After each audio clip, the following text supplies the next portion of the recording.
Maths की भाषा में आप किसी चीज को एक्सप्रेस करेंगे तो उसे कहेंगे एक्सप्रेशन। यहाँ पे मैंने बहुत सारी चीजें एक्सप्रेस करी हुई है, ठीक है।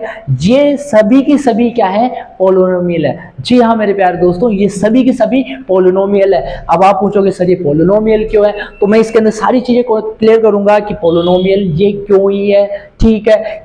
क्या चीज देख के हमें पता लगेगा कि ये पोलिनोमियल है, क्या फॉर्मेट होना चाहिए।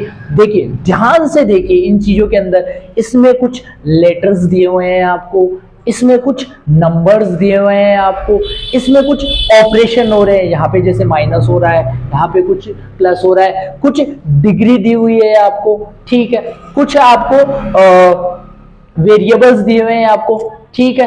कुछ पावर्स तो हो गई, ठीक है। तो ये जो भी कॉन्सेप्ट है, ये जितनी भी चीजें आ रही है, मैं सारी की सारी क्लियर करूंगा। ध्यान से देखिए वीडियो को, ठीक है। अब देखिए देखिए कुछ ना कुछ पावर क्या हो रही है, घटती हुई फॉर्म में मिल रही है, मतलब डिक्रीमेंट की फॉर्म में मिल रही है हमें, ठीक है। जैसे यहाँ पावर 5 है या 4 है या 3 है या 2 है या 1 है, और यहाँ एक्स की पावर क्या हो गई, 0 हो गई। एक्स की पावर 0 का मतलब क्या हो गया, 1 हो गया, ठीक है। अब देखिए x की पावर या 2 है, x की पावर या क्या हो गई, 1 हो गई, फिर यहाँ x की पावर क्या हो गई, 0 हो गई, ठीक है। अब ये एक कॉन्सेप्ट, मतलब एक स्टैंडर्ड इक्वेशन के अंदर क्या लिखी हुई है, सारी की सारी चीजें हमारे पास में लिखी हुई है, ठीक है। अब देखो, अब मैं पढ़ाता हूँ ये सभी पोलिनोमियल क्यों है। देखो यहाँ पे क्या है, स्क्वायर है, ठीक है। अब ये पोलिनोमियल होता क्या है, ठीक है। देखो पोलिनोमियल्स, ठीक है, इसे कहते हैं आप बहुपद, ठीक है। अब पोलिनोमियल होता क्या है मेरे प्यारे दोस्तों, पोली का मतलब होता है बहु, और नोमियल का मतलब क्या होता है, पद, ठीक है। बहु का मतलब बहुत सारे पद, पद का मतलब टर्म्स लिखी हुई होती है मेरे प्यारे दोस्तों। देखो अब पद और बहु, देखो टर्म्स कितनी लिखी है, देखो ये एक पद, ये 2 पद और ये 3 पद। अब आप कहोगे ये 3 पद कैसे सर, ये भी तो हो सकते थे, ये 1 पद ये 2 पद। बेटा पद किस फॉर्म में, किस टुकड़ों में टूटे हुए हैं, वो माइनस और प्लस की फॉर्म में। जितनी भी चीजें टूटी हुई है वो सारे अलग अलग हो जाएंगे। जैसे बीच में प्लस आ गया तो ये अलग अलग हो गए, माइनस आ गया तो ये अलग अलग हो गए। ये कितनी टर्म्स हो गई अपने पास में मेरे प्यारे दोस्तों, 3 टर्म्स हो गई, ठीक है। इसका मतलब ये क्या हो गया, पोलिनोमियल हो गया। दूसरी मैंने चीज बताई है कि पावर्स किस फॉर्म में होनी चाहिए, घटती हुई फॉर्म के अंदर होनी चाहिए, ठीक है। तो ये तो कॉन्सेप्ट हो गया पोलिनोमियल, हमें देखते ही पता लग जाएगा कि पोलिनोमियल में क्या क्या चीजें होती है, ठीक है। तीसरी चीज देखो, ये पोलिनोमियल नहीं होंगे मेरे प्यारे दोस्त। अब ये पोलिनोमियल क्यों नहीं होंगे, कि मैंने एक चीज कही कि पावर्स घटती हुई फॉर्म में होनी चाहिए, ठीक है। घटती हुई फॉर्म में है, लेकिन पावर हमेशा माइनस में नहीं होनी चाहिए। कम से कम पावर उसकी किस में होनी चाहिए, एटलीस्ट 1 पावर तो होनी ही चाहिए। तो देखो इसकी पावर कितनी आ गई, माइनस एक्स की पावर 1/2, और 1 से ये क्या है, लेस है, इसलिए मतलब ये क्या हो गया, ये पोलिनोमियल नहीं है। दूसरी, अगर मैं इसको ऊपर लेके आऊंगा तो ये क्या जाएगी, x की पावर -1 और 3 की पावर भी -1 हो जाएगी। तो पावर क्या हो गई, या आप ये कह सकते हो कि इनकी पावर क्या हो जाएगी, -1। मैंने कहा पावर क्या होनी चाहिए, एटलीस्ट 1 होनी चाहिए। ये देखो पावर किस में आ गई, माइनस में आ गई, और ये पावर किस में आ गई, माइनस में के अंदर माइनस में आ चुकी है, ठीक है। आ रही चीज समझ में। तो हमें इस कॉन्सेप्ट से समझ में आया कि पोलिनोमियल होता क्या है,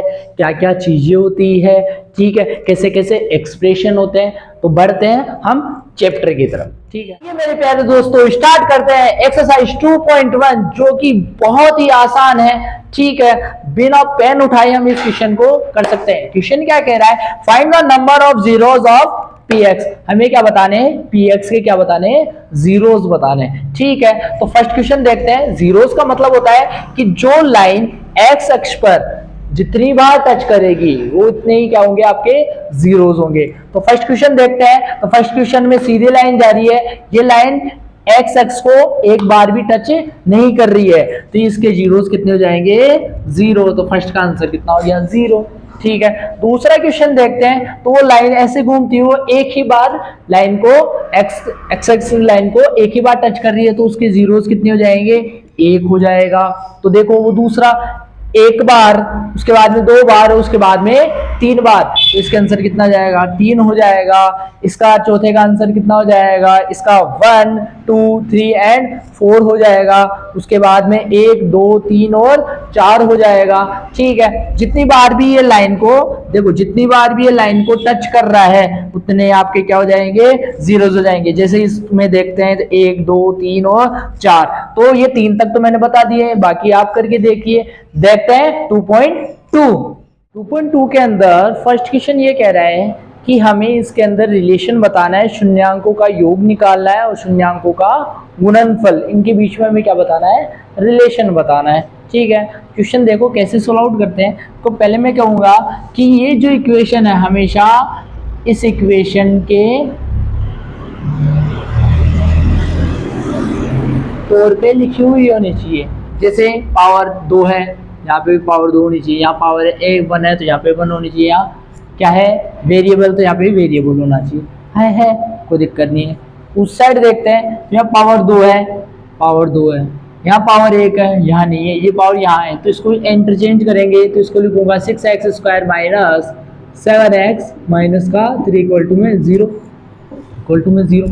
अब मैंने जिस तरह बताया कि पोलिनोमियल के अंदर जितनी पावर होगी उतने शून्यांक निकलेंगे, मतलब जीरोस निकलेंगे। यहाँ पावर कितनी है, हाईएस्ट 2 है, इसका मतलब यहाँ शून्यांक कितने होंगे, 2 निकलेंगे। तो मैं ये रफली काम बता रहा हूँ। पहले स्टेप फर्स्ट में क्या करना है, स्टेप फर्स्ट में 1 into 3, फर्स्ट टर्म को थर्ड टर्म से क्या कर दो, मल्टीप्लाई। तो फर्स्ट टर्म आपकी ये है, थर्ड टर्म आपकी ये है, तो मैं इसको मल्टीप्लाई करके लिख देता हूँ, माइनस का 8x²। सेकेंड स्टेप में क्या करना है आपको, इसके टुकड़े करो। इसके टुकड़े क्या मतलब, फैक्टर्स करो कि ऐसी 2 डिजिट जिसको मल्टीप्लाई करने पर हमारे पास में क्या है, 8 आए। तो मैं लिखूंगा 1 into 8, एक लिखूंगा 2 into 4, इसके अलावा 8 किसी में भी नहीं आता। ठीक है, तीसरी स्टेप जो यहाँ लिखी हुई है, मैं लिखूंगा माइनस का 2x। अब इन दोनों में से आपको ये बताना है, या तो मैं क्या करूं, प्लस करूं, या क्या करूं, मैं माइनस करूं। आना क्या चाहिए हमारा, माइनस का 2x। अगर मैं इसको प्लस करता हूं तो 9 हो जाता है, माइनस करता हूं तो 7 रह जाता है। अगर मैं इसको प्लस करता हूं तो ये कितना हो जाता है, 6 हो जाता है, और माइनस करता हूं तो 2 रह जाता है। ठीक है, अब देखो मुझे लाने क्या था, 2 था। ठीक है, अब ये x² ऐसे कैसे, ये -8 ऐसे कैसे लिख दिया मैंने। ठीक है, अब मुझे इसकी जगह लिखना है, ये देखो, ये पहले साइन देखना पड़ेगा। ये साइन किसका है मेरे प्यार दोस्तों, ये साइन है माइनस का, तो मुझे माइनस की संख्या बड़ी रखनी पड़ेगी, माइनस का 4x, और मैं छोटी संख्या किसकी रख लूं, प्लस की। तो प्लस माइनस माइनस, 4 में से 2 जाएगा तो ये 2 बच जाएगा। ठीक है, अब इन दोनों में से मुझे पेयर लेना है। ठीक है, कॉमन लेना है, सॉरी कॉमन लेता हूं तो यहाँ x कॉमन आ जाएगा, क्या बचेगा, x का x² में डिवाइड करेंगे तो x बचेगा, माइनस x का 4 में करेंगे तो 4 बचेगा, क्योंकि x से x कैंसिल आउट हो जाएगा। यहाँ कितना आएगा, 2 कॉमन आएगा, 2 का डिवाइड 2x में करेंगे तो x बचेगा, 2 का डिवाइड -8 में करेंगे तो माइनस का 4 बच जाएगा। ठीक है, याद रखना मेरे प्यार दोस्तों, आपके ये दोनों ब्रैकेट क्या होने चाहिए, सेम होनी चाहिए, तभी आगे सोल्व आउट होगा, वरना क्वेश्चन सोल्व आउट नहीं होगा। अब ये 2 टर्म्स आ गई है मेरे पास में, इन दोनों टर्म्स में से x - 4 क्या होता है, कॉमन होता है। अगर मैं x - 4 का इस पूरी टर्म में डिवाइड करता हूं तो x - 4 कैंसिल आउट हो जाएगा, अपने पास क्या बचेगा, x, और इससे ये कैंसिल आउट हो जाएगा, क्या बचेगा अपने पास में 2, ये हो गया 0। यहाँ पे मेरे प्यार दोस्तों ये क्या है, मल्टीप्लाई में, तो अगर मैं सपोज दैट इसको उस तरफ लेके जाता हूं तो ये मल्टीप्लाई में उधर जाके डिवाइड में, और किसी भी डिजिट का डिवाइड 0 में देते हैं तो आंसर क्या आता है, 0 आता है। तो मैं लिखूंगा x - 4 = 0, x बराबर अपना आंसर क्या आ गया, 4 आ गया। इसी तरीके से मैं अगर इसको उधर लेके जाता हूं तो क्या बचेगा, x + 2 = 0, और x बराबर -2। ये आप 8th क्लास में पढ़ते आए हो, यही आप 9th क्लास में पढ़ते आए हो, और यही आप 10th क्लास में पढ़ रहे हो।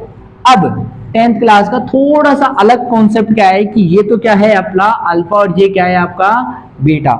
ठीक है, अब आपको क्या निकालना है, क्वेश्चन क्या कह रहा है कि शून्यांकों का क्या निकालना है, योगफल, शून्यांकों का योगफल, sum of zeros, sum of zeros. क्या कहते हो कि इनको सम कर दो, alpha plus beta is equal to, ये किसके बराबर होता है, माइनस बी अपॉन ए के। तो स्टार्टिंग मैंने ये इक्वेशन लिखवाई थी, ये इसलिए लिखवाई थी कि आप ए की वैल्यू, बी की वैल्यू और सी की वैल्यू यहाँ से फाइंड आउट कर सकें। तो ए की वैल्यू यहाँ पे कुछ भी नहीं है तो 1 होती है, बी की वैल्यू यहाँ से कंपेयर करें तो -2 है, और सी की वैल्यू यहाँ से मेरे प्यार दोस्त कितनी है, -8। अल्फा की वैल्यू 4 प्लस -2, बीटा की वैल्यू माइनस बी की वैल्यू यहाँ से कितनी आ गई, -2, और ए की वैल्यू अपने पास में कितनी है, 1। 4 में से -2 जाएगा तो अपने पास में +2 बचेगा, माइनस माइनस प्लस का ये 2, ये हो गया बराबर। ऐसे ही हमें क्या निकालना है, product of zeros. Alpha dot beta बराबर होता है सी अपॉन ए। अल्फा की वैल्यू कितनी, 4 मल्टीप्लाई -2, सी की वैल्यू कितनी, -8 और 1, इसको इससे मल्टीप्लाई करा -8, और ये पहले से ही -8, ये दोनों क्या आ गए, बराबर आ गए। दूसरी चीज ध्यान रखने वाली बात यह है कि हमें ये भी चीज लिखनी पड़ेगी कि b क्या है, b लिखेंगे x का गुणांक, मतलब coefficient of x, coefficient of x, और a क्या है, कोफिशिएंट ऑफ x स्क्वायर का गुणांक। c क्या है, अचर पद, सॉरी चर पद, ठीक है, और a क्या है, वही कोफिशिएंट ऑफ x स्क्वायर, और ये आपका क्वेश्चन क्या हो गया, कंप्लीट हो गया। इसी तरीके से मुझे ये क्वेश्चन करके बताइए, ठीक है। देखते हैं नेक्स्ट क्वेश्चन। देखिए ये क्वेश्चन भी देखते हैं। तो मैंने कहा कि ये किस में लिखा होना चाहिए, ax square plus bx plus is equal to 0। पहले पावर 2 है, यहाँ पावर 1 है, उसके बाद में कुछ भी नहीं है, तो मैं लपेट सपोज दैट क्या मान लेता हूँ, 0, ठीक है। मतलब a की वैल्यू यहाँ से कितनी होगी, 4, b की वैल्यू यहाँ से कितनी होगी, 8, और c की वैल्यू कुछ भी नहीं दे रखी, तो मैं क्या मान लेता हूँ, 0, ठीक है। तो देखो अगर मैं इसको क्या लिख दूं, 4u अगर मैं कॉमन ले लेता हूँ, 4 अगर u में कॉमन ले लेता हूँ तो 4 का डिवाइड 4 में करेंगे तो 1, u स्क्वायर का u से करेंगे तो u बचेगा, प्लस u से u कैंसिल आउट, इससे क्या हो जाएगा, 2 आ जाएगा बराबर 0, क्योंकि ये तो 0 है ही, तो इसको मैं हटा देता हूँ, ठीक है। ये उधर जाके डिवाइड में जाएगा तो 4u इज इक्वल टू 0 बचेगा, u बराबर कितना आ गया मेरे प्यारे दोस्तों, 0 आ गया, क्योंकि ये 4 उधर जाके डिवाइड में हो जाएगा। देखो अब आप कहोगे मैंने क्या, शून्यांकों का मतलब ये होता है कि उस वैल्यू को मैं वहां रखूं तो ये क्या हो जाए, 0 जाए, तो मैं इस इक्वेशन में रखता हूँ u की वैल्यू 0, 0 का स्क्वायर 0, 0 को 4 से मल्टीप्लाई करेंगे तो भी 0, 8 को 0 से मल्टीप्लाई करेंगे 0, 0 को 0 से प्लस करेंगे तो 0 आ जाएगा, ठीक है। अगर ये उस तरफ चला जाता है तो u प्लस 2 बराबर 0, u बराबर -2। देखो यहां इसमें रखता हूं क्योंकि ये इक्वेशन दोनों बराबर है, -2 रखता हूं तो -2 + 2 ये क्या हो जाएगा, 0, 0 को इससे मल्टीप्लाई करेंगे तो भी 0 आ जाएगा, तो ये 0 बराबर 0 आ गया, वही अल्फा वही बीटा, ठीक है। शून्यांकों का योग मतलब सम ऑफ जीरोज क्या होता है, अल्फा प्लस बीटा बराबर -b अपॉन a।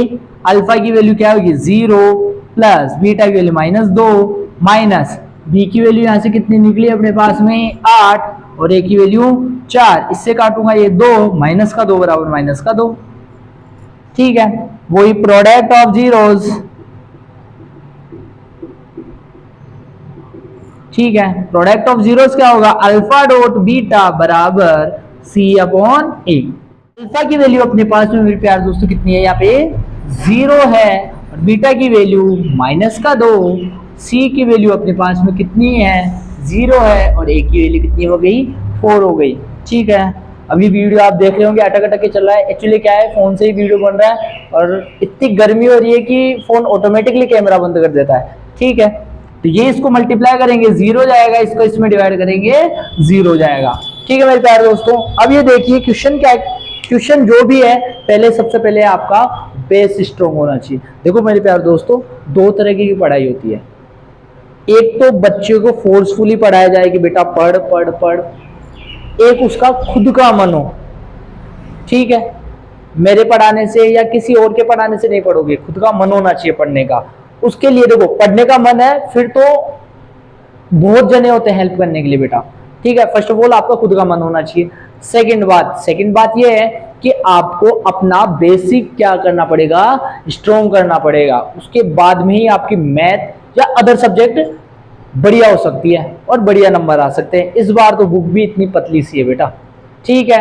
अब क्वेश्चन देखो, अब आप कहोगे सर इस तरह के क्वेश्चन को कैसे सोल्व आउट करें। भाई अगर कुछ भी समझ में नहीं आ रहा है तो मुझे वैल्यू किसकी निकालनी है, टी की निकाली, यहां से भी टी की निकाल लो। करना क्या है, वही 0 टी स्क्वायर बराबर ये कितना आ गया 15, टी प्लस माइनस रूट में 15, टी की वैल्यू एक बार प्लस में 15 आ गई, रूट में 15, और टी की वैल्यू माइनस रूट में 15। इसको अल्फा मान लो, इसको बीटा मान लो, और इसी क्वेश्चन में दोबारा इस फॉर्मेट में रख लो, ठीक है।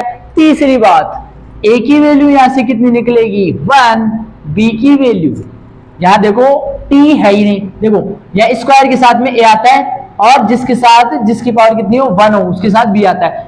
टी की पावर 1 है ही नहीं, इसका मतलब जो बी था वो क्या होगा, एक्चुअली में क्या होगा 0 होगा, तभी वो टी क्या हो गया होगा, मल्टीप्लाई होके 0 हो गया होगा।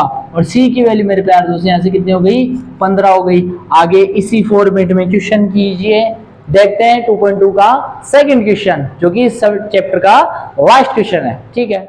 2.2 का सेकंड क्वेश्चन ये कह रहा है कि हमने आपको क्या दे रखी है, 2 डिजिट दे रखी है। ये फर्स्ट डिजिट क्या है, सम ऑफ जीरोस, और ये क्या है, प्रोडक्ट ऑफ जीरोस। इससे हमें क्या निकालनी है, वो स्टैंडर्ड इक्वेशन निकालनी है पोलिनोमियल वाली, जो कि मुझे पता है क्या होती है, a x square plus b x plus c equal to 0 होती है। ऐसी इक्वेशन बनानी है, उसके लिए एक अलग से फॉर्मूला होता है। फॉर्मूला क्या होता है कि x square minus alpha plus beta x plus alpha dot beta बराबर 0। ये इक्वेशन होती है इस क्वेश्चन को सोल्व आउट करने के लिए, ठीक है। एक्स स्क्वायर ऐसे की ऐसे माइनस अल्फा प्लस बीटा की वैल्यू मुझे क्या दे रखी है यहाँ पे 1/4 multiply x plus alpha dot beta की वैल्यू भी कितनी दे रखी है 1/4 बराबर 0। एक्स स्क्वायर माइनस, इसको इससे मल्टीप्लाई करते हैं, x/4 plus 1/4 is equal to 0। देखो मुझे नीचे कुछ भी नहीं रखना, तो मैं क्या ले लूंगा, एलसीएम ले लूंगा। 1 का डिवाइड 4 में करेंगे 4 को इससे मल्टीप्लाई करेंगे 4x स्क्वायर, इसको इससे डिवाइड करेंगे 1 को x से मल्टीप्लाई करेंगे x प्लस यहाँ पे 1 इज इक्वल टू 0। ये 4 यहाँ पे किसमें डिवाइड के अंदर है, उस साइड जाएगा तो मल्टीप्लाई में हो जाएगा, तो 4x square minus x plus 1 is equal to 0। सारे क्वेश्चन इसी तरीके से होंगे। अब बोर्ड एग्जाम के अंदर क्वेश्चन 2 तरीके से आ सकता है, या तो आपको क्या देगा सम ऑफ जीरोस और प्रोडक्ट ऑफ जीरोस देगा, या ये अल्फा और बीटा की वैल्यू देगा। फिर आपको इंडिविजुअली 1/4 प्लस 1/4 रखना पड़ेगा, ठीक है। 2 तरह के क्वेश्चन आपके बोर्ड एग्जाम में पूछे जा सकते हैं, ठीक है। ज्यादा से ज्यादा शेयर कीजिए, समझ में आ रहा है तो लाइक्स कीजिए, ठीक है। मिलता है नेक्स्ट वीडियो में।